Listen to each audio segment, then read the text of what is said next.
Muito bom, boa noite a todos. Beijão para vocês. Olha ele aí. Tasso Licurgo, que bom, que alegria ter você com a gente aqui para essa live a gente está com uma expectativa extraordinária para essa noite, viu? Tudo bem, a alegria é minha. Agradeço muito o convite para participar da live aí com vocês.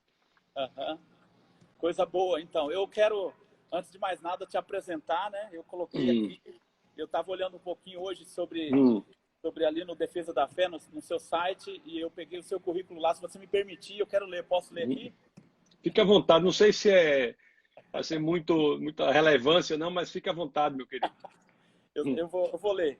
Bom, Tasso Licurgo, antes de mais nada, ele é uma das maiores autoridades, pessoal que está entrando. Vai entrando e vai chamando o pessoal já aí.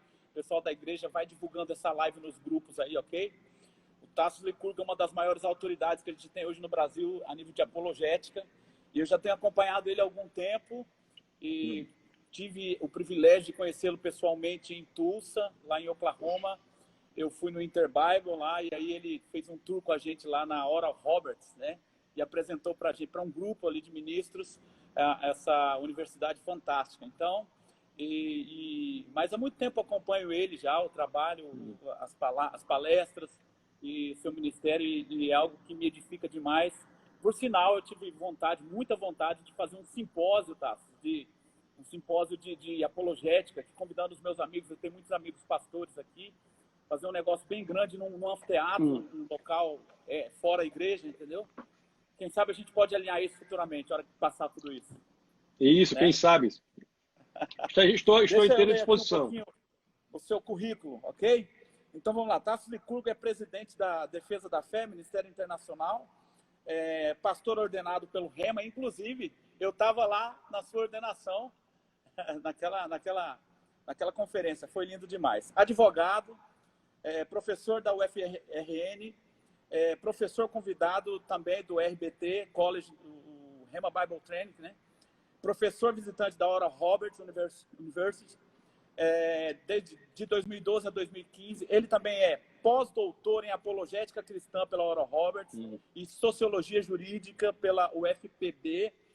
Ele é PhD em educação, matemática lógica pela UFRN, mestre em filosofia analítica pela Sussex University na Inglaterra, especialista em direito material e processual do trabalho pela Uniderp, graduado em direito na URCA, filosofia UFRN, liderança avançada no Instituto Haggai e ministério pastoral e estudos bíblicos também pelo Rema, né? E também tendo estudado na Noruega, e ele também publicou 11 livros. Eu não sei se esses livros foram publicados todos em inglês, é isso, Tasso? Maioria em português. Tem inglês também. Nós tive agora a grande alegria de ter um dos livros traduzidos para o espanhol. Que coisa boa. Boa. Muito bom. Então, para a gente é uma alegria muito grande ter você conosco. É uma honra. Hoje eu fiquei todo nervoso de poder de ter que estar te entrevistando aqui. Que isso. Um conhecimento muito, muito grande para essa área, uma área que eu sou fã, gosto demais. Mas antes de mais nada, eu queria que você se apresentasse para o pessoal e já falasse um pouquinho aí do seu tempo nos Estados Unidos, na Oral Roberts, né? Você que apresentou para a gente a Oral Roberts naquele momento lá, você ensinou, foi professor, você estudou lá primeiro e depois você foi professor da Oral Roberts. Você estudou no Rema Bible Training Center e depois você foi professor no Rema. Para mim isso, sinceramente, é um orgulho. Um brasileiro ser professor nessas universidades tão renomadas. Fala um pouquinho para a gente desse tempo. Deus, ele realmente faz coisas impressionantes, né? Eu fui com o coração aberto para aprender. A Oral Roberts é uma universidade impressionante. Eu, quando cheguei lá, fiquei absolutamente boquiaberto, impressionado com o que eu vi, desde a arquitetura. Você esteve lá, você viu, quando nós vemos a torre de oração, nós vemos a forma como a universidade é estruturada, a arquitetura da universidade é uma arquitetura devocional. Então, só isso, eu acostumado com universidades ateístas, ou para não dizer anticristãs, quando eu cheguei ali, foi realmente incrível, né? E realmente eu tive a honra de ser convidado para ser professor da universidade e foi um tempo muito bom. Eu passei 3 anos ensinando na Oral Roberts com grandes contatos, aprendi muito com pessoas, tive colegas lá que iam para a China para falar do evangelho na época que a China era fechada. Eu Uau. conheci os bastidores de pessoas que muitas vezes não são conhecidas, mas que têm histórias tão relevantes para o reino de Deus. Pessoas que não estão interessadas na autopromoção muitas vezes, mas estão interessadas na expansão do reino. Então isso me emocionou muito, assim, foi muito relevante para a minha educação cristã, né? O contato com essas pessoas na Universidade Oral Roberts. Então foi um tempo muito bom, realmente. E também conheci pessoas muito incríveis também, como no Brasil também tem, mas tenho grandes amigos que fiz, como uma amiga que eu tenho na Europa, que tem uns problemas genéticos de pele. A pele dela parece um pastel, né? Um pastel, e quando a gente conversa com ela, a gente vê a alegria, a vontade de viver que ela tem, Uau. apesar daquilo desde a infância. Então, a gente vê na vida de pessoas o cristianismo relevante, né? É interessante que você começou lendo o currículo, e esse currículo é importante para abrir portas para falar do evangelho, mas a gente não pode deixar de perder a perspectiva de que quando Deus ele vai buscar a pessoa, ele não busca, né? Ele busca, acima de tudo, o coração de uma criança. Então, esse é o grande aprendizado, você ter o coração de uma criança, um coração ensinável, um coração aberto para aprender quando somos expostos a vidas tão relevantes para o cristianismo, de tantas pessoas. Então, foi um tempo muito bom, esse tempo que eu passei lá. E voltei, porque tinha que reassumir o meu emprego aqui na Universidade Federal, e também porque sentia a necessidade de estar em um lugar em que eu tivesse mais dificuldades, assim, porque lá todo mundo é cristão, né? Todo mundo é Sim. cristão. Se você chega lá, você tem que ter um chamado específico para aquilo. Então, eu senti a necessidade de voltar para me juntar a outros soldados no reino de Deus aqui para divulgar o evangelho num lugar onde essa necessidade é um pouco maior. Entendi. E esse tempo que você passou lá, você passou dando aula de apologética, é isso? Tanto no Rema como na Oral Roberts? Dando aula de apologética. Na Oral Roberts tinha uma disciplina lá que chamava Filosofia da Ciência. Era uma disciplina que era voltada apenas para os alunos que eram mais bem ranqueados na universidade. Então, a pessoa tinha que ter um certo nível de notas nas outras disciplinas para se qualificarem para esta disciplina. E nesta disciplina, nós ensinávamos a relação entre ciência e fé. Eu tive a honra de, durante todo esse tempo, dividir essa disciplina com Bill Collier, que é William Collier, um senhor, uma pessoa fantástica. Então, convivi de perto com ele lá, nós dividimos essa disciplina, eu ensinava a parte de ciência e fé, ele ensinava a parte mais voltada para a química. Eu trabalhei muito entre o departamento de química e o departamento de teologia, lá durante esse tempo na Oral Roberts. Que legal, que alegria ouvir isso, que honra para a gente, né? Alguém representando tão bem a igreja e representando tão bem a nossa nação, o Brasil, né? Que coisa linda. Eu vou te dizer uma coisa, não sei se a gente vai conseguir terminar em 1 hora, porque hoje o dia foram pessoas, principalmente pessoas onde eu divulguei, onde eu pude divulgar essa live. As pessoas já foram me mandando algumas perguntas, pessoas que já tinham acesso a alguns vídeos seus na internet. Aliás, eu queria deixar aberto aqui para você também, tá divulgando o seu canal, o seu meio de comunicação. Você tem um canal no YouTube, pelo YouTube que eu vejo a maioria dos seus vídeos, né? Mas agora também estou vendo que você está fazendo alguns vídeos no IGTV, não é isso? Isso. O canal do Ministério da Defesa da Fé, para acessá-lo, basta que a pessoa bote no navegador defesadafé.tv. Defesadafé.tv.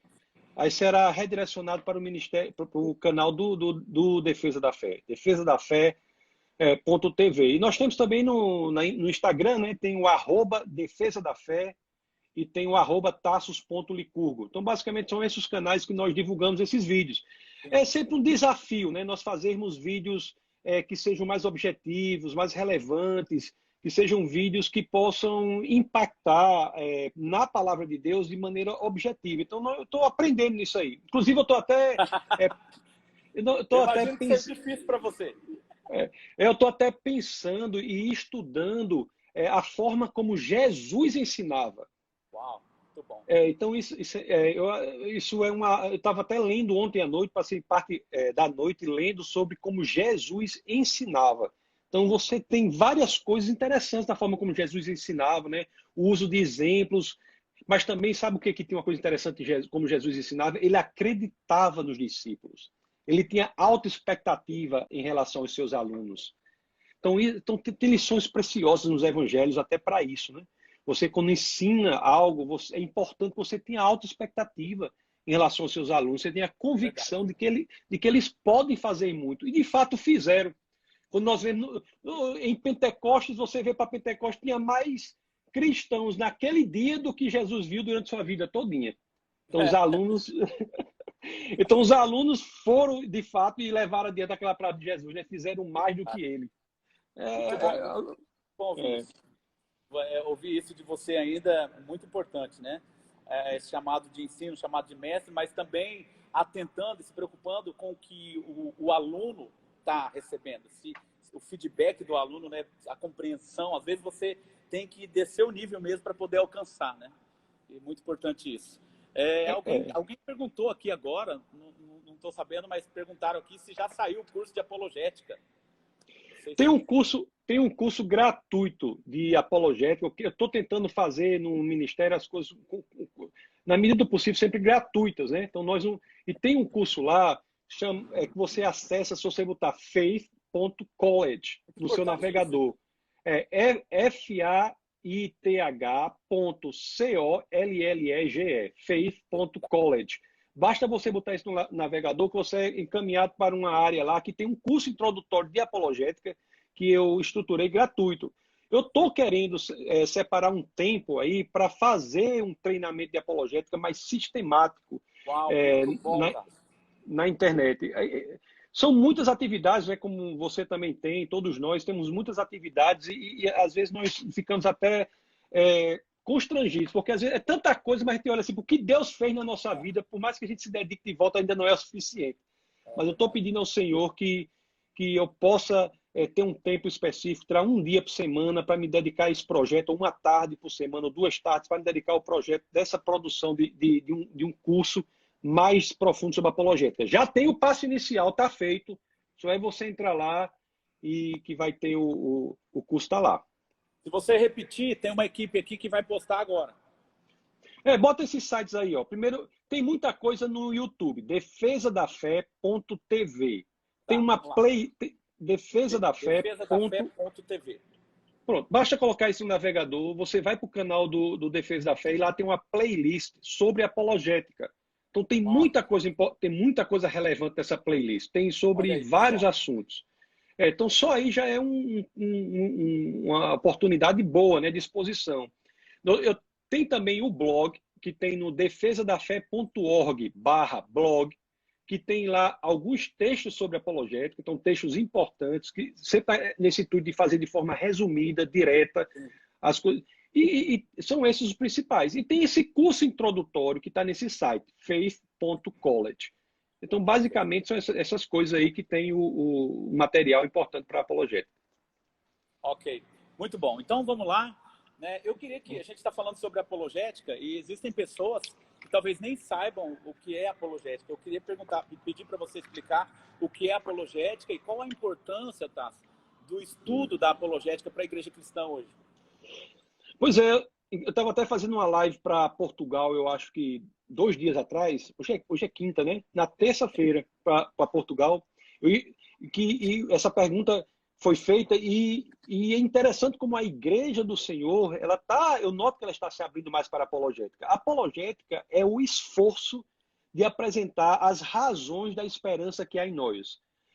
A base da apologética está na primeira epístola de São Pedro, no capítulo 3, no verso 15, que as escrituras dizem: santifique o Senhor em seu coração, esteja sempre preparado para apresentar as razões da esperança que há em você. E o verso 16 diz: faça isso com moderação, respeito, equilíbrio, não querendo a ideia apologética é apresentar as defesas da fé, não para que nós ganhemos o argumento, mas para que possamos ganhar a pessoa, para Jesus Cristo. Então, a apologética é um jurídico. No direito processual grego, a apologia é o que no direito processual brasileiro seria a contestação, a defesa judicial. Então, apologia é o termo em grego que dá o termo em português apologética, que é apresentar a defesa. Apologética não é, portanto, uma tradução, é uma transliteração do grego apologia, querendo dizer apresentar a defesa, o porquê você crê. Porque nós perguntamos para uma pessoa assim, por que você é cristão? Ou por que você é cristã? A pessoa tem de saber o porquê, porque a conversão não é racional, mas Deus, ele quer que nós o amemos não apenas com o nosso coração, com a nossa alma, mas também com todo o nosso entendimento. Não é esse o grande mandamento resumido por nosso Senhor e Salvador Jesus Cristo? Amar o Senhor de todo o seu coração, sua alma e todo o seu entendimento. Então, a forma de fazer isso é através do estudo apologético. Por que é importante para a igreja? A grande importância para a igreja hoje, meu querido, é que a equação que foi usada por muitos anos na igreja, que era a equação creia, não duvide, essa equação não mais funciona. Então, o que tem que ser dito para as crianças hoje, e parte do meu esforço, interesse, e estamos querendo desenvolver essa área de apologética infantil, é exatamente de dizer para as crianças que elas podem sim questionar, elas podem investigar, elas podem duvidar. Por quê? Porque a investigação profunda leva ao cristianismo. Afinal de contas, Jesus, ele quis dizer o que ele disse. Então, lá em João, no capítulo 14, no verso 6, registra uma passagem que Jesus diz: eu sou o caminho, a verdade e a vida, né? Ninguém vem ao Pai senão por mim. Em grego, quando nós lemos isso, ele usa o termo conhecido da filosofia, chamado aletheia, que é a expressão mais genuína da verdade. Se Jesus é a verdade, por que devemos ter medo do conhecimento? Por que devemos ter medo do saber? Muito bom. Por que devemos ter medo da universidade? Então, existe uma falta de conhecimento, às vezes, no meio cristão, que a universidade é um campo do cristianismo. Ela foi criada como as maiores e melhores universidades do mundo foram criadas como escolas cristãs. Harvard, Princeton, Yale, Cambridge, Oxford foram todas criadas como escolas cristãs. Uau. O lema original da maior e melhor universidade do mundo, que é a Universidade de Harvard, é verdade para Cristo e a igreja. Então, os cristãos muitas vezes ficam achando que a universidade é um ambiente hostil. Pode ser, mas é por natureza um ambiente cristão. Até porque, meu querido, nós só podemos ter a esperança de entender o mundo se nós assumirmos que o mundo foi feito de forma inteligível. A ciência só existe porque ela assume que o mundo é estruturado de forma inteligível, de forma que é suscetível a ser entendido pela inteligência e, portanto, foi feito por uma mente inteligente. A ciência só existe no pressuposto de que o mundo foi feito por uma mente inteligente. Então, o cristão tem que crescer em autoestima, crescer na percepção de que o cristianismo é um meio de educação, um meio de crescimento intelectual também. E fazendo isso é que nós teremos, nesse mundo complexo, cada vez mais complexo, nós teremos cristãos fortes, cristãos que podem se colocar no mundo, que podem se colocar no ambiente de trabalho, podem se colocar na universidade, apresentando as razões para a fé. Então, isso é que precisa, as igrejas têm a necessidade. Porque senão, o que acontece é o seguinte, para terminar essa pergunta, o que acontece é o seguinte, fica à vontade, muitas vezes nós vemos muitos filhos, muitas crianças que fazem assim, né? Elas questionam o pai cristão, diz, não questione, menino, não pergunte, creia. Aí, em vez de dizer, meu filho, qual é a sua dúvida?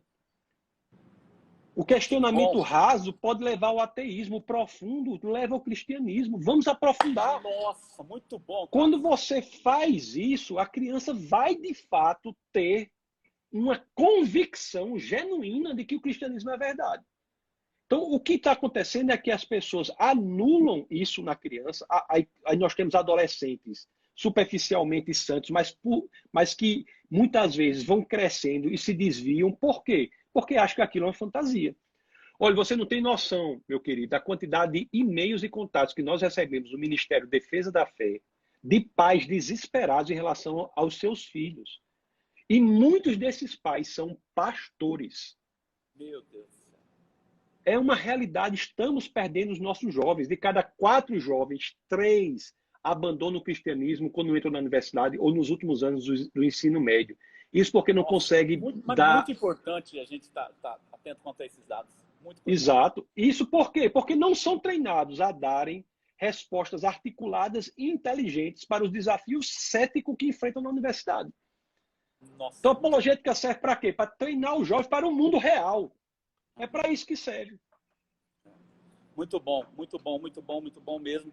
Eu imagino que ainda exista um nível de preconceito. Você deve, não sei, perceber isso, enfrentar isso diariamente, talvez, dentro da igreja, com os próprios cristãos, porque a apologética é apresentar as razões, né, e defender a fé de forma racional. E o povo confunde um pouco, não, às vezes você tem que crer de goela abaixo. Existe um nível de preconceito muito alto ainda dentro das igrejas, tá? Rapaz, eu não sofro preconceito assim, não sei preconceito. Existe um nível de ignorância muito grande. Ignorância, pronto. Isso. Eu não sofro preconceito de natureza nenhuma, até porque eu vou fazendo o que Deus manda fazer, não interessa. Agora, existe um nível de ignorância, por quê? Por achar que a apologética converte alguém. Eu sou o primeiro a dizer que a apologética não converte ninguém. A conversão é espiritual. O que a apologética faz é limpar os obstáculos intelectuais que separam o homem do evangelho. Então, muitas vezes, o homem não se abre para o evangelho. Por quê?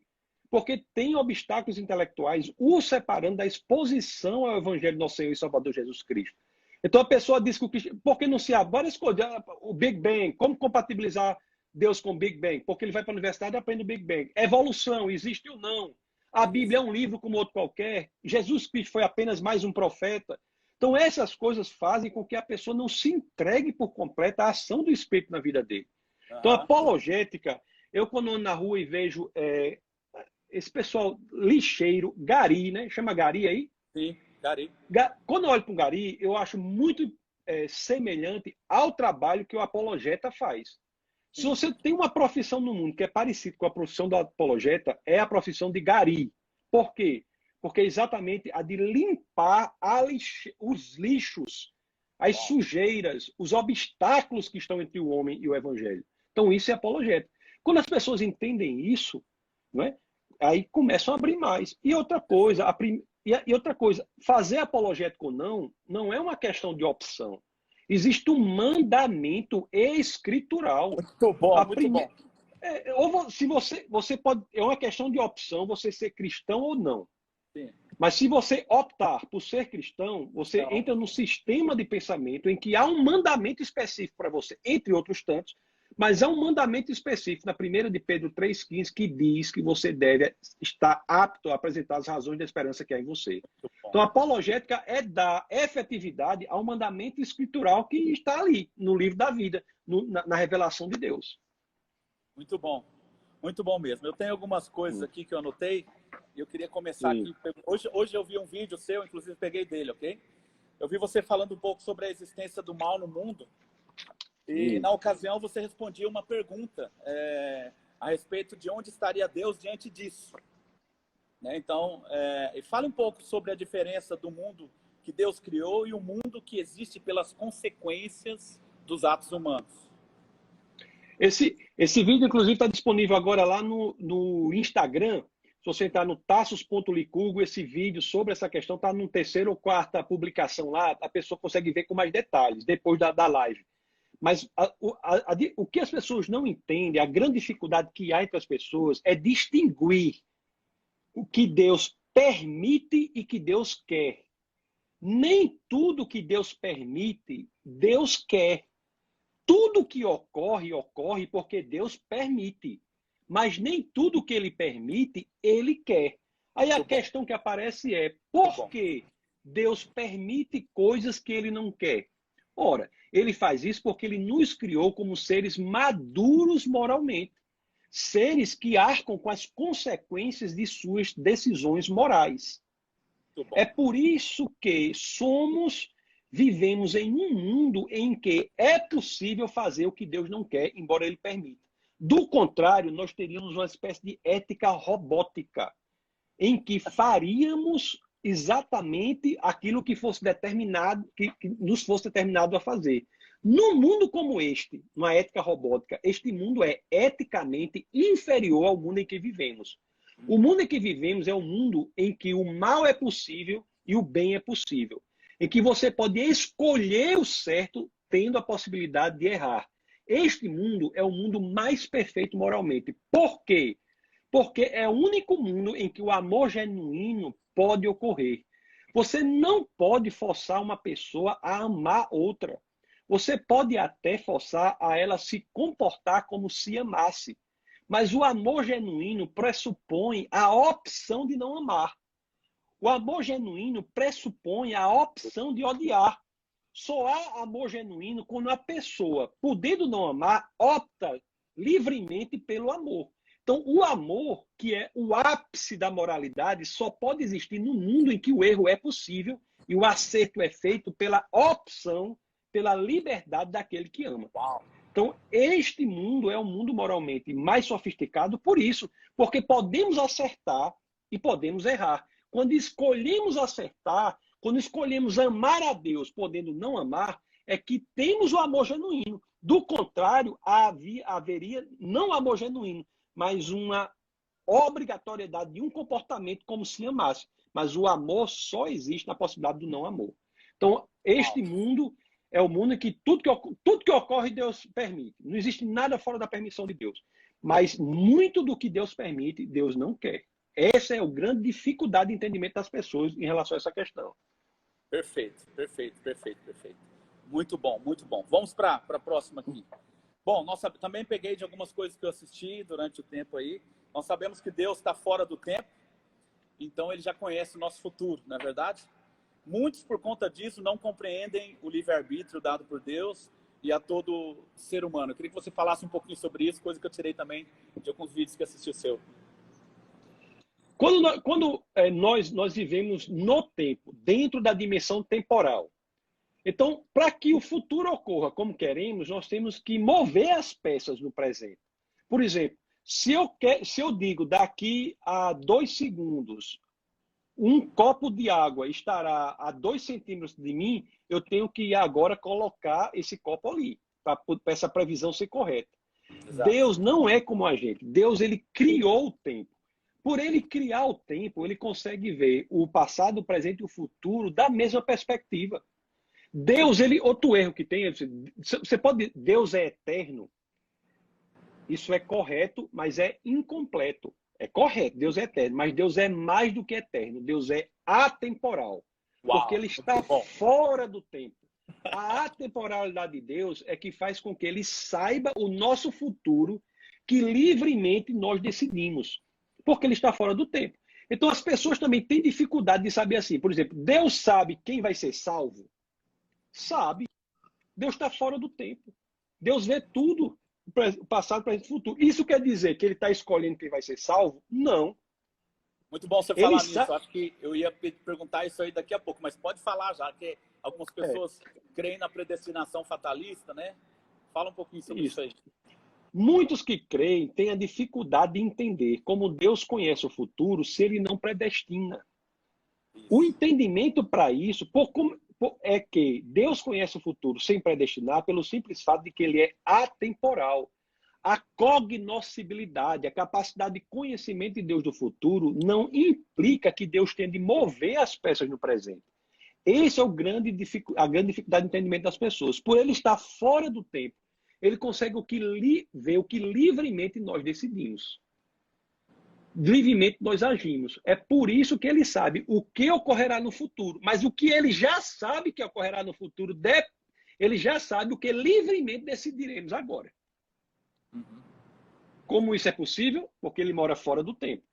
Uau. O ingresso de Jesus Cristo na Terra, muitos pregadores falam da limitação espacial de um Deus infinito ingressar no espaço, em uma pessoa, né? Nascer como uma pessoa, isso é correto. Isso é uma limitação muito grande, mas uma grande limitação também é a limitação temporal. A segunda pessoa da Trindade, ela ingressa no tempo. Ela sai da temporalidade, ingressa no espaço e no tempo, por amor a nós. Então é uma limitação muito grande para Deus, assim, quando ele vem como homem, não só do ponto de vista espacial, mas também temporal. Uau, muito bom, muito bom. Bom, existe até uma linha, como eu estava falando aí, teológica, que afirma que alguns nasceram para ser salvos e outros não. E, e se a gente pensa dessa forma, se a igreja pensa dessa forma, então quer dizer que não precisa nem evangelizar mais. Fala um pouquinho sobre isso aí. Pois é, assim, os que defendem essa linha, eu não sou dos que fazem uma guerra Muito entre bom. essas denominações, Uhum. mas tem pessoas que pensam que Deus predestinou e evangelizam porque dizem assim, não, porque Deus mandou evangelizar. Mas não faz sentido, né? Realmente você tem razão. Se Deus escolhe aqueles que vão ser salvos, o evangelizar é uma coisa inócua, inoperante, sem sentido. E as Sim. pessoas que... Então, de fato, o evangelismo só faz sentido real quando nós entendemos que a nossa ação, posicionamento, liberdade no mundo é determinante da vida das pessoas. Do contrário, você querer que sejamos exigidos a ter uma ação ilógica e irracional. Uhum. Uhum. Muito bom, muito bom. Ou seja, livre-arbítrio, né? O livre-arbítrio, que é pressuposto, repito, do amor. Só há amor genuíno no livre-arbítrio. Como é que você pode ter um amor se a pessoa não é livre para não amar? Me explique. Isso. Você, como eu falei, você pode forçar uma pessoa a se comportar como se amasse, mas você não pode forçar ela a amar verdadeiramente. Ela amar verdadeiramente, ela tem que ter a possibilidade de não amar. Muito bom, muito bom. Bom, Bom, e o amor que é o que Deus busca, né? Deus busca de nós o amor. É o exatamente. ápice ético. Muito bom. Glória a Deus. Bom, eu queria que você comentasse um pouco. Bom, acho que a gente já falou sobre isso, a respeito dessa... Se existe um pouco desse preconceito das igrejas com relação à apologética, né? E sobre a fé ser comprovada pela razão e a argumentação científica. Eu vi alguns vídeos seus, e o primeiro vídeo que eu vi seu, acho que já tem uns 4 anos, você estava palestrando e estava trazendo alguns argumentos científicos a nível de comprovação da fé. Eu queria que você falasse um pouquinho sobre isso. Nós cremos com base em muitas assertivas, afirmações que podem ser comprovadas ou não. Por exemplo, a primeira carta aos Coríntios, no capítulo 15, no verso 14, o apóstolo Paulo disse: Cristo não ressuscitou, é vã nossa fé, é vã nossa pregação. Cristo ressuscitou ou não? Isto é uma sentença que pode ser investigada, deve ser investigada pela razão. Elementos históricos, arqueológicos devem servir como base para investigação se aquele homem ressuscitou fisicamente ou não. Então, a fé ela é susceptível à investigação racional, a base da fé. Isso não é dizer que você não possa crescer em confiança na pessoa de Jesus Cristo na medida em que ele está agindo na sua vida. É um outro tipo de fé. A fé na proposição, que é chamada fé proposicional, por exemplo, eu creio que Jesus Cristo ressuscitou entre os mortos. Essa crença é uma crença que pode ser investigada. Qual é a tese dos judeus? O que é que nós temos a respeito? Muitas investigações podem ser feitas e pessoas que dedicam a vida a investigar a ressurreição de Cristo. Isso é algo que é susceptível. Agora as pessoas confundem assim, por exemplo, eu tenho fé em Deus. Fé em Deus é um crescimento em confiança no relacionamento pessoal que você tem com a pessoa. Você pode investigar isso? Você pode, trazendo à sua memória aquilo que Deus fez com você. O que é que eu vivo dizendo para a Igreja Defesa da Fé, a qual eu sirvo aqui em Natal? Eu vivo dizendo assim, traga à sua memória aquilo que Deus fez com você. Para quê? Para que você cresça na convicção de que Ele é fiel. Isso não é investigar racionalmente o relacionamento que você tem com Ele, não? Você, rapaz, eu passei por isso, Deus estava comigo. Passei por uma dificuldade tal, Deus não me abandonou. Passei por tudo no mundo, Deus estava comigo. Você, quando traz isso, e aliás, esse é um exercício que a Bíblia nos manda fazer. Nos manda fazer. Quando a primeira Assembleia Geral do Povo de Deus, lá, depois da morte de Moisés. Qual foi a determinação que você ensine as Escrituras e traga à memória aquilo que Deus fez por vocês? Para quê? Para que nós tenhamos convicção intelectual também de quem Deus é, do que Deus fez com a gente. O povo pensa que Deus quer o seu coração, mas diz assim, mas deixa o cérebro lá de fora da porta. E Jesus Cristo diz tão claramente, né, conforme eu falei lá no Evangelho de São Mateus, ele diz, Senhor, qual é o maior dos mandamentos? Amar ao Pai com todo o seu coração, com toda a sua alma e todo o seu entendimento. Algumas traduções dizem toda a sua capacidade intelectual. Uau! Deus nos... E outra coisa, meus queridos, como é que você pode amar uma pessoa se você não a conhece? Como é que você pode pressupor que alguém possa amar a outra se não cresce em conhecimento? Quanto mais você conhece a Deus, mais você o ama. Uhum. Deus ele não se esconde para ser amado, ele se revela para ser amado. Yes. O pressuposto do amor de Deus é a sua revelação. Exato. A revelação tanto na Bíblia, nos 66 livros da Bíblia, 39 do Antigo Testamento, 27 do Novo, como também pela natureza. A natureza é uma revelação de Deus. Está lá na carta aos Romanos, né? No capítulo 1. Muito bom. A natureza é uma revelação de Deus. Isso. Muito bom, Tassi. Eu vou abrir agora para perguntas, porque a nossa live está voando. E eu imagino que já tem até algumas perguntas aí, Andressa. Se você quiser me passar aqui, por gentileza. E pessoal que está assistindo a live, então a partir de agora eu começo.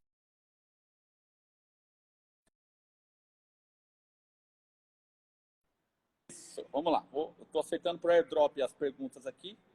A partir de agora, o pessoal da live pode mandar algumas perguntas. Vamos ver a primeira pergunta, vem do Milton Júnior. Milton Júnior é pastor aqui, viu, Tass? Cuiabá?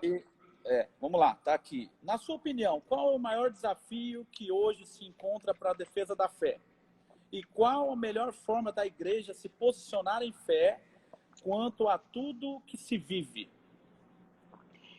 O maior desafio para a defesa da fé é você para as igrejas estruturarem programas genuínos de entendimento da veracidade do que dizem. A igreja tem de saber, é aquilo que eu tenho falado desde o começo, a igreja tem que ter a convicção de que o pensamento é de Deus, que a intelectualidade é de Deus, que isso não é contra a fé. A igreja tem que entender que o exercício intelectual do cristianismo não tem por intuito substituir a conversão espiritual, são coisas distintas. A fé espiritual, ela não é contrária à razão. A razão dá sustentação à fé. A fé leva adiante. Leva a lugares que a razão, inclusive, não leva. Exato. Mas não quer dizer que essa fé é contrária à razão. É interessante que um grande existencialista cristão chamado Søren Kierkegaard, era um filósofo cristão, ele estabelecia 3 estágios da evolução humana. O primeiro, ele dizia que era o estágio ético. O primeiro era o estético. Nós dávamos mais valor àquilo que nos parecia belo. Depois tem o estágio ético. Nós damos mais valor àquilo que nos parece bom. Por fim, tem o estágio religioso, que ele dizia, eu não tenho nem como explicar. É como um homem chegar à beira do despenhadeiro e pular com a certeza de que uma mão o segurará. Existem esses atos extremos de fé na convicção que Deus não o abandona. Mas isso não é contrário à razão. Isso é sustentado pelo que Deus já se mostrou para você. Isso é sustentado na confiabilidade das Escrituras. O Evangelho é loucura para o mundo, não é porque ele é irracional, não. É porque na lógica e racionalidade do Evangelho existe na equação a figura de Deus. Se Deus está na equação, a racionalidade, ela no final da máquina, sai uma coisa, um produto diferente. Sai atitudes que o homem que não tem Deus não toma. Mas tudo, quando nós confiamos cegamente em Deus, é porque, pela razão, fomos convencidos de que Ele é o nosso Senhor, Ele é o Criador dos céus e da terra, que seu Espírito habita em nós. Então, isso é o grande desafio da igreja, entender que devemos amar Deus de forma completa. Tanto as igrejas fortemente espirituais, vamos dizer assim, têm esse desafio, como as fortemente racionais têm o desafio da espiritualidade. A grande coisa é juntar as duas coisas. Aqui, por exemplo, nós dizemos... A grande coisa, nós dizemos aqui na Igreja de Defesa da Fé, aqui em Natal, nós dizemos assim, essa igreja é fundada em 2 pilares. O pilar do crescimento em conhecimento da palavra de Deus e o pilar do crescimento em intimidade com o Espírito de Deus. Quando essas duas coisas se unem, é que se tornam efetivamente um combustível para uma expressão genuína e perfeita do cristianismo. Como é que a igreja deve se comportar nesses dias de hoje? A outra pergunta. Como deveria se comportar em qualquer época? Com coragem, determinação, pregando a palavra, tendo as convicções com base na palavra. Chega de ter tanto crente frouxo. Tá, e é apenas o começo. Essa virose que está tendo aí, isso é alguma coisa comparado com o que vai acontecer? Isso é apenas o começo. Então nós temos que ter a convicção daquilo em que cremos. A igreja do Senhor vai ser separada. A igreja do Senhor está passando por um processo importante, um processo de saber você crê ou você não crê. Muito bom, Tarso, muito bom. Crê ou não crê? Como é? É hora dos meninos se separarem dos homens. Começou. Muito bom, eu sempre falo isso aqui. Tem coisa que separa os homens dos meninos, né? Muito bom. Bom, tem uma outra pergunta aqui. Para ele fazer uma indicação do Vitor. Não sei de onde o Vitor é. Vamos lá. Quais são os bons materiais para estudar apologética? Depende da área que você quer estudar apologética. Você pode estudar, se você quiser, se você for, depende da sua área. Por exemplo, se você tem uma formação na área de ciência, eu posso lhe indicar material. Tem uma formação na área de direito, eu posso lhe indicar o material. Tem uma formação na área de história, na área de teoria literária. Depende. Qualquer que seja a sua formação, você pode usá-la para a divulgação do reino. Uau. Deus quer usar você da forma que você é.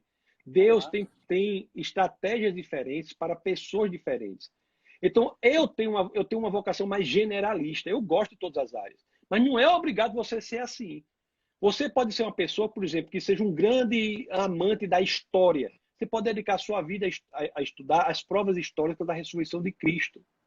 Você, por exemplo, é uma pessoa que tem um grande amor por física. Você pode estudar Deus na origem do universo. Você é uma pessoa que tem um grande amor por literatura, por arte. Como precisamos de pensadores cristãos nas artes? Exato. As igrejas acham que as artes são do demônio. Você já pensou um negócio desse? Tem coisa mais... Se eu tivesse que achar uma profissão para Deus, a primeira que eu acharia era de artista. Muito bom, muito bom. E nós achamos que as artes... Então, quer dizer, por que estamos perdendo o universo das artes? Estamos perdendo o universo da universidade. Então, isso, dependendo da área que você queira, nós podemos indicar materiais. Então, existem materiais para tudo. Possibilidade de pensamento para tudo. Depende da sua área. Muito bom, muito bom. Eu queria que você falasse um pouquinho aí sobre...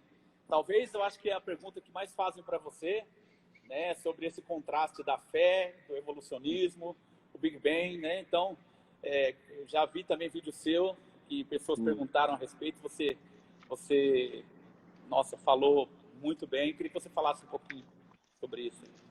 O que eu sempre digo, por exemplo, muita gente prega nas igrejas que o Big Bang é contra a Bíblia. É o contrário. O Big Bang é a rendição da ciência às escrituras.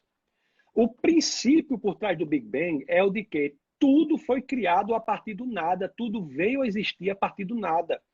Isso é o que os livros de Moisés estão apregoando há mais de 33 séculos, 3 dezenas de séculos. Há 33 séculos, o livro de Moisés está dizendo que, no princípio, Deus criou os céus e a terra. Esse verbo em hebraico é bará. Bará quer dizer criar tudo a partir do nada. Aí, em meados do século passado, depois de mais de 30 séculos, a ciência, contra a vontade do cientista, ela... em razão de alguns acontecimentos na ciência, que eu vou só citar aqui, se alguém quiser aprofundar, que é a segunda lei termodinâmica, universo de expansão, radiação de fundo, galáxia de cimento, a teoria da relatividade, em vários acontecimentos que se deram em meados do século passado, os cientistas foram obrigados a dizer que o universo veio a existir, foi criado. Aí, quando o cientista teve assim, meu amigo, eu me rendo, o universo veio a existir. Aí a pergunta aparece. Se ele é uma criação, se o universo é uma criação, quem é o Criador? Então, a ideia de que o universo vai existir é uma ideia que está no Big Bang. Isso é absolutamente compatível com a Bíblia. Isso não quer dizer isso não quer dizer que a pessoa seja evolucionista. Entendi, a evolução não é bíblica. Eu estou falando bem superficialmente, podemos aprofundar e tem muitos vídeos sobre isso. A evolução não é bíblica. A Bíblia diz que Deus criou os animais segundo os seus tipos. Em hebraico tem min, segundo os seus tipos. Então, nós temos grupos que foram tipos que foram criados por Deus. Dentro desses tipos, existe a microevolução. Por exemplo, o homem evolui? Evolui. Muitas pessoas hoje já não nascem com os dentes, os terceiros molares. Dependendo do local do país, tem nomes diferentes, né? Dente ciso, dente queiro, dente do juízo, eu não sei como é aí. Tem gente que nem nasce mais os terceiros molares. Isso é um processo microevolutivo. Existe, existe. Mas a pessoa que não tem terceiro molar e a pessoa que tem é ser humano. Se você botar são igualmente humanos. Se você botar uma colônia de bactéria e você botar um antibiótico, vão sobreviver as bactérias mais resistentes. E elas vão se multiplicar as resistentes. Mas no final de todo o processo, você começou com bactéria e você terminou com bactéria. É um processo microevolutivo. O que não existe na evolução é um processo natural capaz de gerar tamanha complexidade a ponto de você começar com uma bactéria e terminar com um ser humano, por exemplo. Então, a grosso modo, é isso. Quem quiser se aprofundar, estou à disposição. Então, tem alguns vídeos lá. Muito bom, muito bom. Temos mais perguntas aqui, é isso? Deixa eu ver aqui, aceitando aqui. Pergunta do Jean Roberto. Jean Roberto, aqui da igreja, muito bom. O que você pensa sobre debates em ambientes acadêmicos, como, por exemplo, alguns entre pastor William Lane, Craig e Richard Dawkins? É muito bom, já participei de vários, já promovemos vários, já teve muitas situações assim, e nas universidades federais, inclusive. Bill Craig, que ele citou, é uma pessoa muito boa, um bom debatedor, é muito bom. Agora, o que tem que ser feito é o seguinte, a primeira epístola de Pedro, no capítulo 3, no verso 16, diz o seguinte, a 15 é o que nós citamos, né? Santifique o Senhor em todo o seu coração e esteja apto para apresentar as razões da esperança que há em você.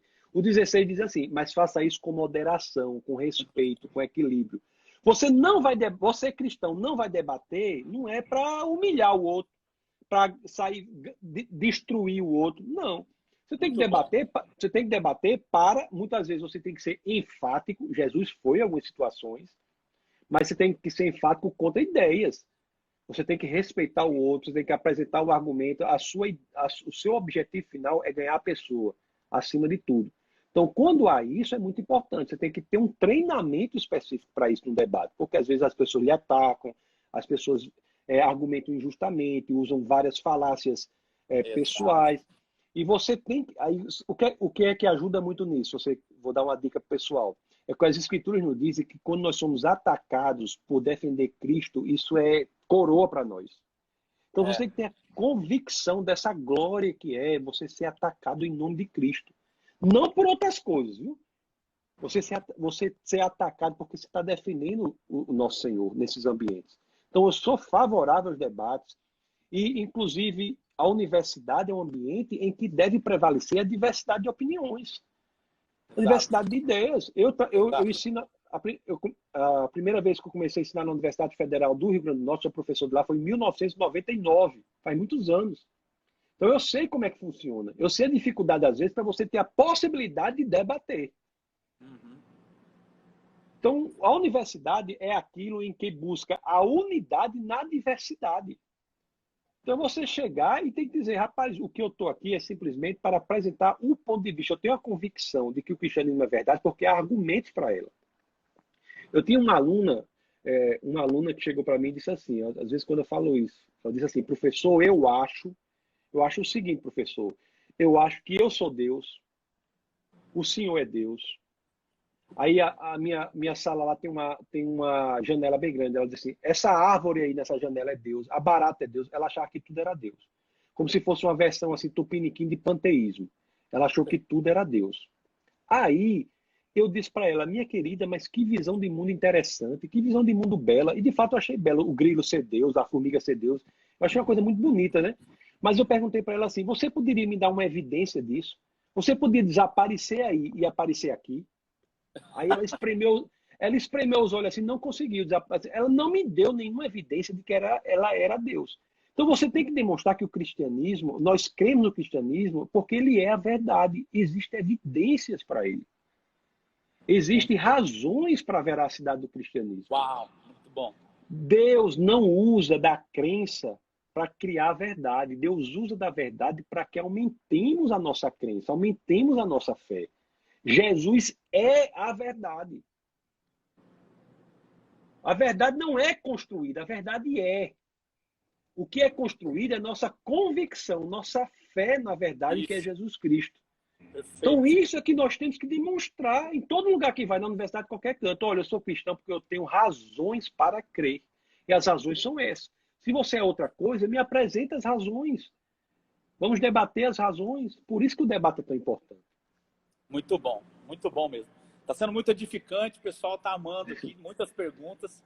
E com certeza, eu acho que se eu colocar aí quem topa trazer Tasso Licurgo para dar um simpósio de apologética em Cuiabá aí, o pessoal já vai começar a testar aí. Claro que vai ter que esperar agora passar toda essa situação que a gente está passando aí. Essa pergunta que me chegou agora é isso aqui mesmo? Querem saber da conversão dele? Como foi a sua conversão, Tasso? Conversão é interessante que a minha conversão tem algo a dizer para a apologética, assim, para o entendimento da apologética. Porque é o seguinte, eu comecei a estudar. Primeiramente, porque conversão é um negócio complicado, vamos contar a história toda resumida. Por exemplo, minha esposa, nós nos convertemos na igreja batista.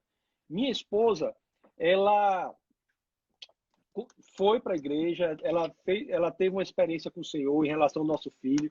Ela foi para a igreja e eu ia para a igreja com ela. Eu gostava muito das pessoas, como eu gosto até hoje. Eu amo aquelas pessoas. O meu pastor, o pastor Samuel, a pastora Marinila, nós íamos para a igreja, mas eu não era convertido espiritualmente. Né? Minha mãe já era crente, minha mãe orava por a gente, mas eu não era convertido espiritualmente. Mas eu gostava das pessoas. Eu cheguei até a ser batizado praticamente, sem ter essa convicção interna. Aí um livro chegou às minhas mãos, chamado Mere Christianity, que em português é Cristianismo Puro e Simples, de C.S. Lewis. Esse livro chegou às minhas mãos e eu fiquei muito impressionado com a delicadeza do argumento, com a sofisticação do argumento. Esse livro é incrível e ele abriu um universo para o estudo do cristianismo mais profundo. Eu comecei a estudar o cristianismo mais profundo, comecei a me convencer da veracidade do cristianismo, mas isso não é conversão. Então eu fiquei convencido intelectualmente que o cristianismo era a visão de mundo verdadeira, mas eu não era convertido. Até que a minha segunda filha, ela faleceu. Quando ela faleceu, eu tive que levar a sério a minha visão sobre o mundo. Eu estava convencido da veracidade do cristianismo, mas foi naquele momento que eu disse assim, ou eu volto ao ateísmo, ou eu de fato vou ser capaz de dizer como Paulo, viver é Cristo, morrer é lucro. Foi ali que eu entreguei minha vida ao Senhor. Mas isso por quê? Porque existiu todo um momento de convencimento intelectual, de limpeza dos obstáculos intelectuais. Então foi ali que eu disse assim, viver é Cristo, morrer é lucro. Coisa que muito cristão está precisando ouvir, né? Muito importante você falar isso. Muito importante. Tem gente com um medo horrível dessa virose, pânico. Se morrer, qual é o problema se morrer? Me diga aí. Exatamente. Muito bom, muito bom. Muito bom. Chegou mais pergunta aqui? Chegou? Deixa eu ver aqui. Estou vendo que está vindo várias perguntas chegando, mas o pessoal está tentando pegar em tempo real aqui. Tem textos enormes aí, não sei se você está vendo. Eu não consigo ler, eu tenho um problema de visão, não consigo ler. Aí qualquer coisa, vai lendo aí. Eu tô vendo que tem umas letrinhas passando aqui. Não é xingamento? Tem alguém xingando? Não. Não. O pessoal está amando demais a live, uma repercussão extraordinária aqui. Pergunta do Raul. Não sei de onde o Raul não colocou de onde ele é. Qual a destinação das crianças após a morte? Bom, não sei se tem muito a ver com a nossa live hoje, mas fica à vontade se você quiser responder. No tocante ao céu e inferno, quando lhes faltou experiência suficiente para o arbítrio. Não, entendi. Eu entendi. Olha, quando você vai ver o livro de Jó, no começo do livro, isso é uma das coisas mais belas que nós temos nas Escrituras. eu não sei se a gente tem tempo para isso, mas se eu pudesse abrir aqui o livro de Jó, ou então posso... Olha, deixa eu ver aqui. Se nós formos para o livro de Jó, olha só que coisa belíssima.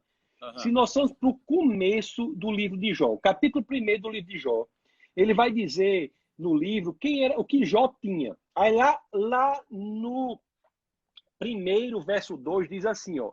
Sim. Tinha ele 7 filhos. Anota, você está com a caneta aí, irmão? Pastor? Anota isso aí, ó. Tinha ele Podemos anotar aqui. Só você, anote isso. Então abra em Jó 1, 2. Tinha ele 7 filhos e 3 filhas. E possuía 7.000 ovelhas e 3.000 camelos, 500 juntas de bois e 500 jumentos. E tinha muita gente a seu serviço. Isso é o capítulo 1 de Jó. Versículo 3, 2, né? Capítulo 1, verso 2, começa o livro de Jó, dizendo o que Jó tinha, tá certo? Tinha ele 7 filhos e 3 filhas, 7.000 ovelhas, 3.000 camelos, 500... Isso tudo. Aí tem a história do livro de Jó. Isso tudo morre. Aí nós vamos lá para o último verso do livro de Jó, que é o capítulo 42. É o último capítulo do livro de Jó. Vamos para o capítulo 42, no verso 10. 42, verso 10, diz assim, ó. Depois que Jó orou aos seus amigos, o Senhor o tornou novamente próspero e lhe deu em dobro tudo o que tinha antes. Aí vamos ver agora como Jó tinha aquilo que a gente leu em 1, 2. Morre tudinho no livro de Jó. Lá em Jó 42, 10, a gente vê que o Senhor dobrou tudo. Vamos ver agora no capítulo 42, no verso 12, vamos ver com quanto ele ficou. Olha como é importante para responder essa pergunta do irmão. O Senhor abençoou o final da vida de Jó mais do que o início. Ele teve 14.000 ovelhas. Ele tinha quanto lá no início? 7. Ficou 14.000, dobrou, né? Exato. 6.000 camelos, 42, 12. Tinha quanto lá no começo? Do camelos eu não me lembro. Vocês lembram aqui? Alguém da produção aí? Só é abrir Jó 1, 2, homem. Vamos lá, peraí. Eu vou no Jó 1, 2 aqui. Vou ficar aqui. Fica no 1, 2 aí. Tá, vai. Eu estou no Jó... Tá, 7.000 ovelhas, 3.000 camelos. Então, aqui no 42, 12, de 6.000 camelos. Aí continua, 1.000 juntas de bois. Tinha quanto aí no 2? 500. Dobrou, não dobrou? Dobrou. E 1.000 jumentos, né? Aqui 500 jumentos também. Então, 1.000 dobrou, né? Dobrou também. Aí o 13. Também teve ainda 7 filhos e 3 filhas. Dobrou ou não dobrou? Dobrou. Dobrou por quê? Tinha quanto aí? 3 filhas. Mas aqui também tinha 3, ó. Olha o que diz aqui no 13. Também teve 7 filhos e 3 filhas. 3 filhas. Como é que dobrou se tem o mesmo número lá de Jó 1, 2? Isso. O mesmo número. Então, não dobrou, né? Não. Mas em 42, 10, Jó 42, 10, não diz que dobrou tudo? Sim. Sabe por que aqui dobrou? Porque diferente dos animais que foram perdidos, que morreram, esses filhos que morreram não foram perdidos, continuam filhos nos braços do Senhor. Eita. Ó, nós estamos com 42 segundos só. E fica à vontade para você terminar respondendo essa pergunta, ou então fazer um fechamento, vai fechar com você mesmo. Então, pelo fato aqui, nós vemos que, depois você olha com calma, Jó 1, 2 diz quantos filhos e filhas ele tinha, quantos animais. Jó 42, 10 diz que dobrou. Jó 42, 12, 13 diz quanto ele ficou no final. Você vai ver que os animais, o número, todos dobraram. E o de filhos e filhas continuou o mesmo que estava lá em 1, 2. Por que dobrou? Porque, diferente dos animais, aqueles filhos que morreram não foram perdidos. Os filhos que morrem, incluindo a minha filha, por exemplo, que faleceu, a segunda filha, estão nos braços do Senhor. E o livro de Jó é tão delicado que nos mostra isso. Quando nós vemos lá, e repetindo, em Jó 1, 2, ele diz o que tinha. Aí ele fala os animais e a quantidade de filhos. Durante o livro de Jó, tudo isso morre. Em Jó 42, 10, o livro diz que Deus dobrou tudo. Quando nós vamos ver, contar com quantos ficou, Jó, você vai ver que ele tem o dobro de ovelhas, o dobro de jumentas, o dobro de tudo. Então, se tinha 3 aqui, vai ter 6.000 lá. Sim. Mas quando vamos ver os filhos, tinha 7 filhos e 3 filhas no Esse- começo. E no final diz 7 filhos e 3 filhas. Como foi que dobrou? Dobrou porque aqueles filhos que morreram, diferente dos animais, continuam filhos da pessoa nos braços do Senhor. Eles não desapareceram. Muito bom, muito bom. Se ele desse, ele tinha 7 filhos e 3 filhas. Se ele desse 14 filhos e 6 filhas, ele tinha triplicado. Triplicado. Não, Tá? não dobrado, porque os filhos não morreram, mas não, na perspectiva da eternidade, estão nos braços do Senhor. Uhum. Então, isso é uma convicção, uma clara de que dobrar os filhos é dar um filho a mais, porque o outro que morre não se perde. Está nos braços do Senhor. Nós iremos reencontrá-lo. Você entendeu o que eu quis dizer?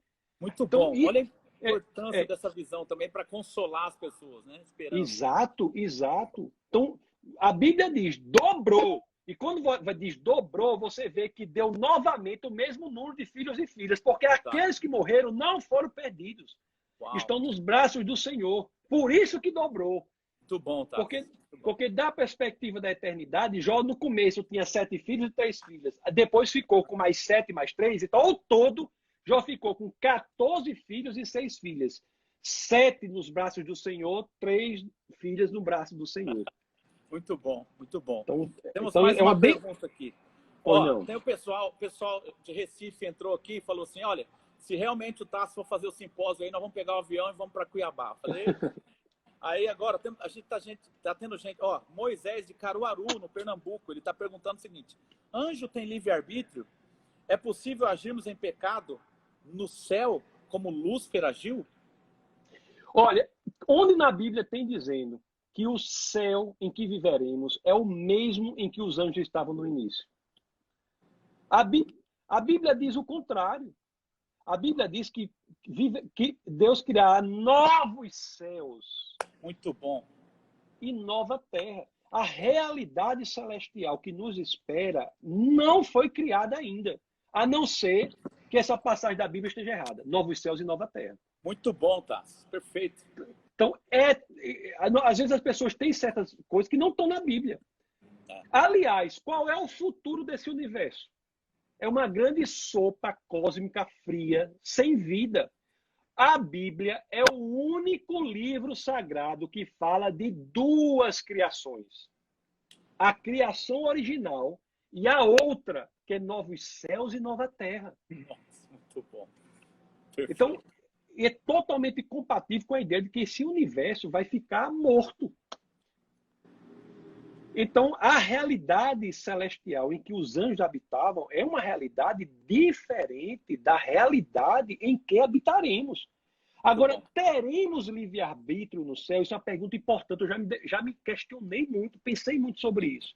Uhum. Sabe qual foi um elemento prático que me foi importante? Vou dizer uma coisa aqui simples. Eu gosto muito de jogar basquete. Sim. Basquete e tênis, certo? Jogo basquete e tênis. Eu sou professor de tênis também. Olha aí, quando for para Cuiabá, vou levar uma raquete. Vamos bater uma bolinha aqui. Quando nós vemos uma grande jogada de tênis, aquilo nos toma, né, de uma coisa diferente. Sim. Aquela jogada difícil, aquele slice difícil. O esporte, a gente fica, você não se sente assim, a torcida, né? Você torce por aquilo. O que é uma grande jogada de tênis para você em relação a presença diante do Senhor? Você diante de Deus, não é que você não tem livre-arbítrio, é que não há espaço mais para o exercício, qualquer um que seja, porque você está diante do Senhor. Muito bom. Você é diante do Senhor. Se com uma porcaria de um jogo de tênis você já muda, você imagina diante daquilo que é a fonte da felicidade, a fonte do amor, a fonte de tudo que é bom, a fonte da bondade. O momento para ter a liberdade já foi tomado. A gente optou aqui por isso. Então, entendeu? Então, isso daí é importante, nós vemos. Muito bom. Então, o pessoal da comunicação aqui está falando que vai baixar essa live inteira e vai postar no IGTV. Podemos fazer isso, Tassi? Pode. Depois, se quiser, depois você me manda os arquivos que eu também edito e boto no YouTube. Ok, é possível, pessoal? Pronto, é possível. A gente vai te mandar, então. Tá bom? Maravilha. Ok, vamos para a próxima pergunta do Alex Renzi. Alex Renzi é daqui, ele é cowboy. Vamos lá. Como usar a apologética para provar a Bíblia como total fonte de criação e exigência? Exigência, é isso mesmo? Sendo a ciência busca sendo a ciência busca pleno conhecimento de todas as coisas. Qual o caminho? Você entendeu? Essa exigência eu não entendi. Você pode... Eu também não entendi essa existência. Então vou repetir a pergunta, ok? Como usar a apologética para provar a Bíblia como total fonte de criação e existência? Pronto, é isso. Entendeu? Olha, em outras palavras, a Bíblia, como dizer que a Bíblia é confiável? A Bíblia é um livro como outro qualquer. A Bíblia é diferente de tudo que existe. São 66 livros, 39 do Antigo Testamento, 27 do Novo. São 66 livros escritos num período de 15 séculos, escritos por cerca de 40 autores. 31 dos 40 autores escreveram os 39 do Antigo Testamento, 9 dos 40 autores escreveram os 27 do Novo, em 15 séculos. Quando nós vemos isso, nós analisamos, não vemos uma só contradição. Há um elemento sobrenatural nas Escrituras. Você vê livros escritos totalmente diferentes. É como eu sempre digo, você tem livros que têm poesia moderna, por exemplo, você pega os primeiros capítulos de Gênesis, tem elementos de poesia moderna. Os dias, os períodos de criação e como povoar esses períodos. Você pega Salmos, é um livro poético, você pega Provérbios, um livro poético, você pega Atos, só Atos tem 82 fatos que são provados pela história e arqueologia. Então, livros históricos. Você tem até livro erótico na Bíblia, que é o Cantares, que eu falo brincando, que é para evangelizar os tarados. Você tem livros que é escritos por pessoas totalmente diferentes, livros escritos por filósofos treinados, como é Paulo, por exemplo. Paulo que foi treinado aos pés daquele que é neto do Gamaliel, que é neto do fundador da maior escola judaica de todos os tempos. E você tem livros escritos por pescadores como Pedro, por reis como Salomão. E você pega tudo isso, e não tem uma só contradição. Rapaz, eu escrevo um livro só meu. Tem que revisar para não achar contradição no mesmo. Eu sozinho tem contradição. Então, isso é um elemento impressionante das Escrituras. Para qualquer. Você pode ser ateu, você tem que entender que isso é impressionante. Outra coisa impressionante das Escrituras, o que é? Você tem elementos de previsão específica. Você tem o livro de Isaías, Daniel. Você tem previsões do que vai acontecer 8 séculos depois da pessoa de Jesus Cristo. Então, as Escrituras são diferenciadas em relação a qualquer outro texto. Outra coisa, a forma como elas se mantiveram também é diferente de qualquer outro texto. Para você ter uma ideia, nós temos 5.686 cópias do Novo Testamento. Cópias que foram feitas para a língua em que o Novo Testamento foi escrito. Né? O Novo Testamento foi escrito em grego, o Antigo Testamento em hebraico com parte de aramaico. As 5.686 cópias do Novo Testamento, se você colocá-las lado a lado, elas são idênticas em 99,5% dos casos. Isso é um recorde inigualável. Isso é único. E um livro que teve uma determinação imperial para ser destruído. Diocleciano, por exemplo, no ano 303 depois de Cristo, determinou que todo o livro, o Novo Testamento, fosse destruído. Então, isso só, por si só, você pode ser ateu, pode ser lá o que for, mas por si só, as Escrituras têm um caráter diferente de qualquer outro livro já produzido pela humanidade. Isso é um fato que merece credibilidade. Então, é por isso que as Escrituras são diferentes de tudo. E como se não bastasse isso, tudo isso, Jesus Cristo, lá na primeira aos Coríntios 15, 14, que eu tenho a impressão que eu até já citei aqui, primeiro aos Coríntios 15, 14, que diz, se Cristo não ressuscitou, é vã nossa fé, é vã nossa pregação. Jesus Cristo oferece como fundamento do cristianismo, se Cristo não ressuscitou. Isso o apóstolo Paulo faz, né, lógico. Na primeira aos Coríntios, mas Jesus Cristo no sentido de ser a palavra dele, o Logos. Se Cristo não ressuscitou, é vã a nossa fé, é vã a nossa pregação. O fundamento do cristianismo é um fato histórico investigável. Investigue. Então, por isso que o cristianismo ele é capaz, ele é digno de credibilidade, porque você pode investigar. Eu falei que tem 5.686 cópias do Novo Testamento, das 20 mil linhas do Novo Testamento, na mão do ser humano. Para você ter uma ideia, meu querido, eu sempre digo isso, os diálogos de Platão, que nós passamos anos estudando na universidade, são baseados, sabe em quantas cópias? 7 cópias. O Novo Testamento em 5.686.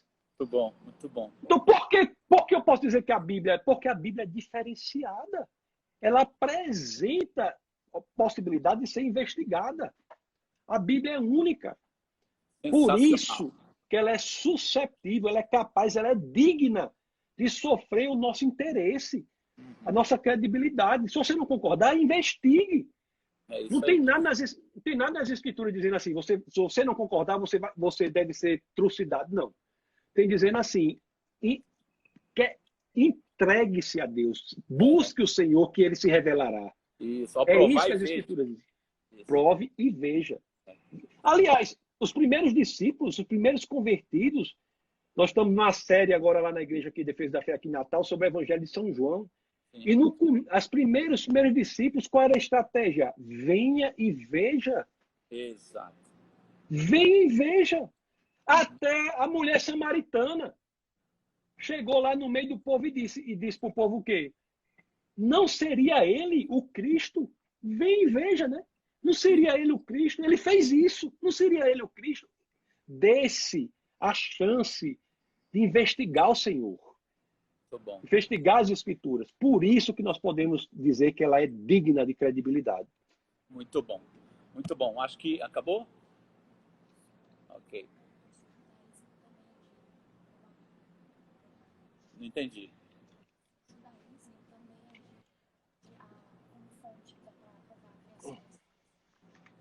A nossa produção aqui está perguntando se alguém perguntou se o judaísmo também é digno para provar a existência da Bíblia, entendeu? O cristianismo não... Olha, o Antigo Testamento, os 39 livros do Antigo Testamento são praticamente o livro sagrado do judaísmo. O livro sagrado do judaísmo se chama Tanar. Tanar. A primeira parte do livro sagrado do judaísmo é a Torá. Tem gente que pensa que é a Torá, né? Mas a Torá é a primeira parte. São 3 partes. É Torá, Neviim e Ketuvim. Formam um texto que ele é praticamente o Antigo Testamento. São 24 livros que são mais divididos no cristianismo e se tornam 39 do cristianismo. Jesus nunca veio para revogar o Antigo Testamento. Veio para cumprir.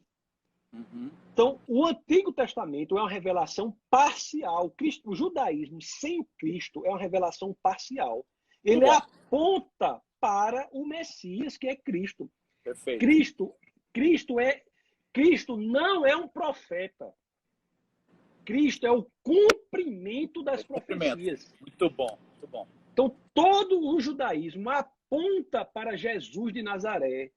É por isso que muitos judeus que investigam a veracidade do Novo Testamento encontram em Cristo aquele para quem tudo aponta no livro sagrado judaico e se tornam muitas vezes judeus messiânicos, judeus que creem no Messias. São salvos? São, porque é como se fossem cristãos hebreus.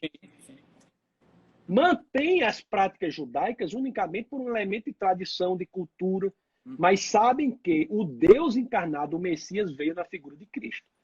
Então, o judaísmo é uma revelação parcial que se completa no cristianismo. O cristianismo não vem contra o judaísmo, ele vem para complementar o judaísmo. Muito bom. Então, isso é muito importante saber. Muito bom. Eu acho que as perguntas têm alguma... já se acabaram aqui? Eu vi algumas chegando ali, mas vamos segurar agora, né? Eu quero assim, eu estou impactado e muita gente também nos comentários impactados aí com tudo, com essa live, com o nível de edificação dela, pela sua humildade em nos atender, também a forma como você está sendo humilde também em colocar as coisas para a gente entender. Eu sei que você está se esforçando para isso também. Muito feliz com isso, é um prazer para mim, pessoalmente, participar desse momento com você. Espero que quando eu for em Natal também, a gente possa bater uma bolinha, jogar um tênisinho, porque Natal é um bom destino para passar as férias também, né? Cidade maravilhosa. Eu queria deixar com você agora esses últimos minutos para você se despedir do pessoal, ficar à vontade. Eu só tenho a agradecer, né, por essa oportunidade, esse meio que tem se tornado mais popular agora, esse meio dessa live, que é muito interessante, né, que nós podemos nos conectar, quer dizer, fazia tanto...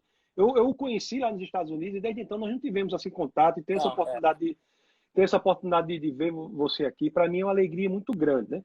E dizer a você que pode contar comigo sempre que precisar, estou à disposição, é uma alegria, é um prazer, é uma satisfação muito grande. Nós cristãos, todos nós temos por missão fazer Jesus Cristo mais conhecido para aqueles que não o conhecem, ou aqueles que o conhecem, mas não o conhecem verdadeiramente. Eu sou apenas mais um soldado nesse exército, mais um soldado. A apologética é uma área muito importante, mas não é mais importante do que outras que as pessoas fazem, que eu não tenho a menor capacidade de fazer. Eu estava na Guatemala, por exemplo, uma vez, num lugar bem perigoso lá da América Central, uma cidade que nós estávamos lá, num lugar altamente perigoso. E quando eu vi um senhor lá, no meio daquela praça, gritando, ele morreria nem que fosse por um só pecador. Ele morreria nem que fosse por um só pecador. E eu olhei para aquele senhor e disse, está aí, está fazendo algo que eu me emocionei quando eu vi aquilo. Então, ele é a peça de Deus ali. Cada um tem a sua função. Não queira ser o outro, porque o lugar do outro já é...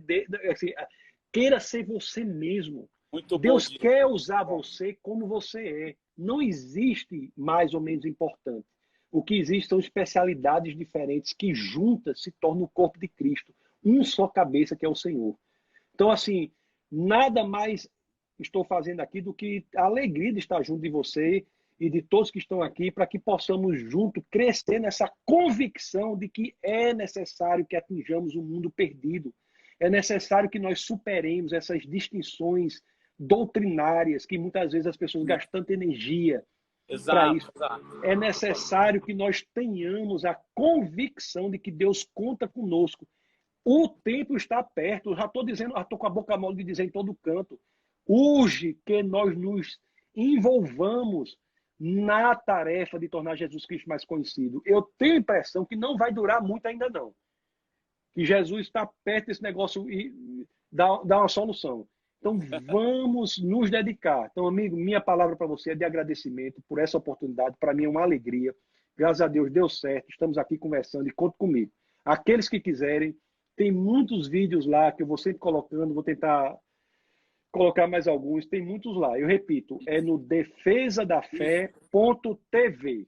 Defesadafé.tv. Se o irmão que está aí, a sua equipe puder digitar aí, que eu estou sem ver. Eu estou vendo nem o celular direito, quanto mais essas letrinhas. As letrinhas pequenas, né? Estão digitando agora aí. Vamos colocar. Defesa da Fé. Defesadafé.tv. Você vai ser direcionado para o canal de vídeos. E quem quiser falar sobre, ver vídeos sobre apologética, vai lá na playlist Apologética. Fora isso, nós temos o Instagram, que tem muita coisa colocada lá, que é o Defesa da Fé, @Defesa da Fé, e tem o meu Instagram pessoal, que é o Tassos.licurgo. Então, pronto, entra lá, Tassos.licurgo. Então, estou à disposição. Colocando todos aqui agora. Eu agradeço muito. Deixa eu botar, não é que colocaram mesmo, ó? Eu estou vendo aqui. Que coisa maravilhosa. Então, pronto, estou à inteira disposição, amigo. Muito obrigado, viu? Foi uma alegria revê-lo. E minha consideração por você, que já era grande, aumentou mais ainda em saber que você é tenista.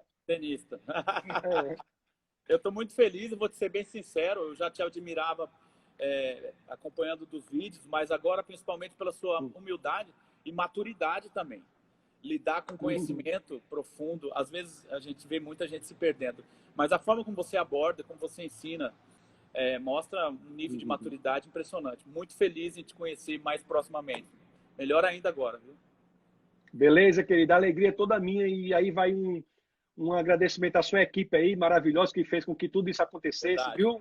Não consigo vê-los aí, mas eu agradeço a todos vocês e a todos que estão nos ouvindo aí. Que Deus os abençoe grandemente. Amém. Grande abraço, Tassos, tá bom? Um prazer estar contigo, um prazer estar com todos aqueles que nos acompanharam, aqueles que seguiram pela rede do Tassos e também o pessoal que está seguindo pela rede aqui do Verbo Cuiabá. Um abraço a todos, muito obrigado.